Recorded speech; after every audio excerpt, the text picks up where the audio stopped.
Welcome to another episode of Steele Creek Explorer. I'm your host, Jeremy Stout. And this time we thought we would take you into the park and find some of the most diverse vertebrate animals that you can find in our region. Oftentimes birds get the credit for being very diverse vertebrate animals with bones, and that they are, but they pale in comparison to our local species of fish. In the Ridge and Valley province where we live in this region, you can find well over 250 different species of fish. Of course, not all those live right here in Steele Creek Park, but they do call our area home.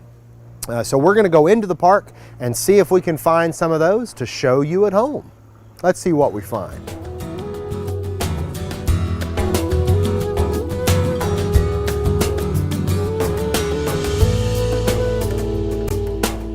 We've made it to the first habitat we're going to check today for some of our wild and native freshwater fish. Here we are in the namesake for Steele Creek Park. This is Steele Creek. And this is a wonderful habitat for a lot of what most people would just call minnows, although most of them aren't minnows. Lots of the small, little fast-moving creek fish. We'll see if we can't find some here in just a moment. We've got our dip net, and we've got another little piece of equipment I want to introduce you to in a moment, and we'll see if we don't have some pretty good luck today. Well, in addition to our net, one of the pieces of equipment we're going to be using today is this little deal right here. It's called a photographic fish tank. And what it is actually a pretty ingenious little device that you can see. It's got two panes of glass. They're actually oriented a way that they meet and totally close off at one end. It gives it a sort of V shape to it. And what this does, it allows fish of many different sizes to be put in here. Of course, we'll put water in it. And the fish will go down to the point just to where they have glass on either side. And typically what will happen is they'll sort of calm down and they'll relax quite a bit, and it's a great place to photograph them and talk about them very humanely. It causes very little stress to the fish, and then we'll turn them loose after we talk about them.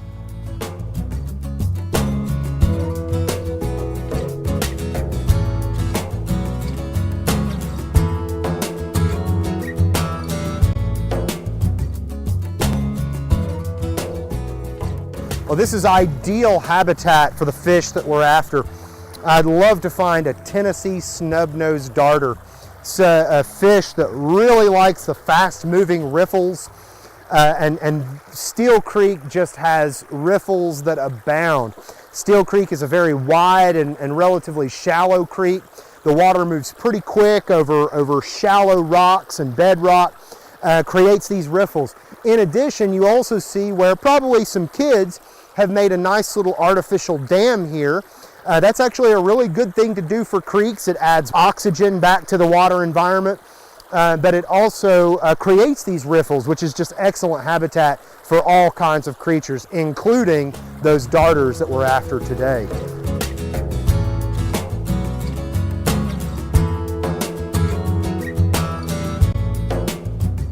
All right, well, this is what we came to Steele Creek for, and it did not disappoint. Here in our photographic fish tank, we have what appears to be a Tennessee snub-nosed darter. This is one of the most beautiful fish we have in our area. They're extremely reclusive. They're hard to find. They live only in riffle areas of pretty clean streams, and they're fast, as the name darter would suggest. They can get away from you really quick. They're absolutely gorgeous fish. The males are actually sexually dimorphic. The males and the females look differently. And the males even have something like what birds have as a breeding plumage. The males will get very bright colors of red and even some black and some orange and some blue in them as well. This is a young one. They can get up to about 3 inches long, and just really a spectacular fish. We're going to go ahead and get him back now because they don't live well outside of their habitat. All right, well, we had luck at the creek. We found the Tennessee snub-nosed darter. Now let's actually go into the woods and up one of the knobs in the park and go in search of a rarer small fish.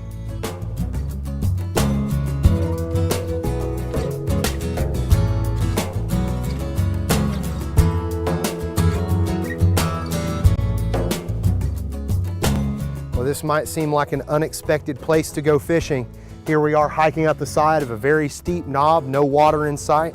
But bear with us, we've got our fishing nets ready, and pretty soon we'll be in some of the most spectacular habitats for the rarest fish in Steele Creek Park.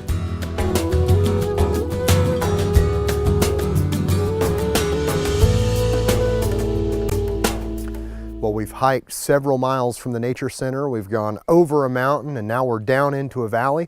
And at first this may look like a bad thing. Here I am standing in the bed of a dry creek.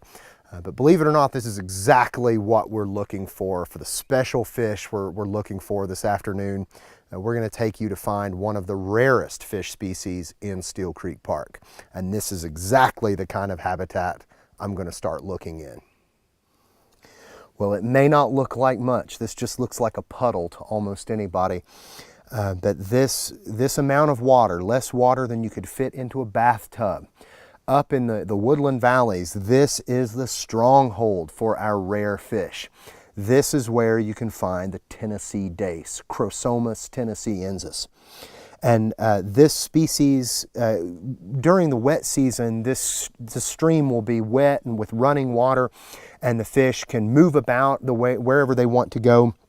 But as we get into the dry season in the summer and the fall, most other fish species will go downstream to look for more permanent bodies of water.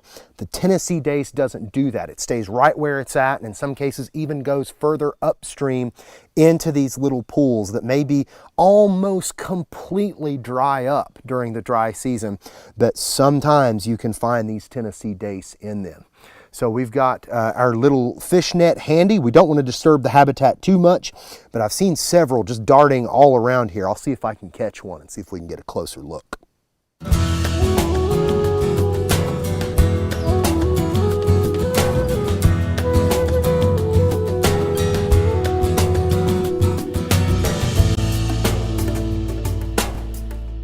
Oh, we got a big one. We got a big one. We got a big one. Oh, let's take a look here. I'm not sure if it's a dace, but we've got a big fish here. All right, we've got this big guy in the photographic tank, and oh, it appears to be a creek chub.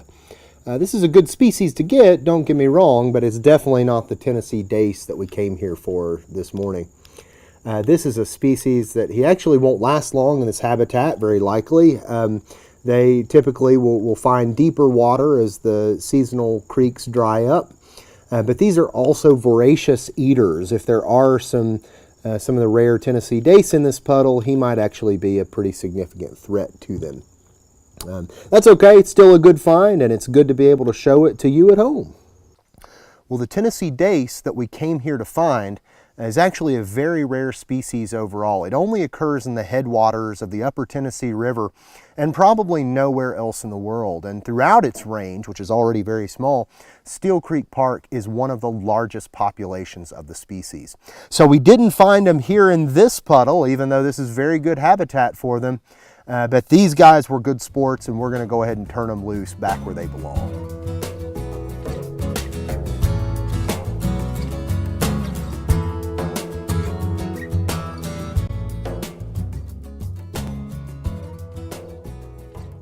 All right, well, we've turned our creek chub loose, but as you can see, there's a lot more in here than just that creek chub that we turned loose.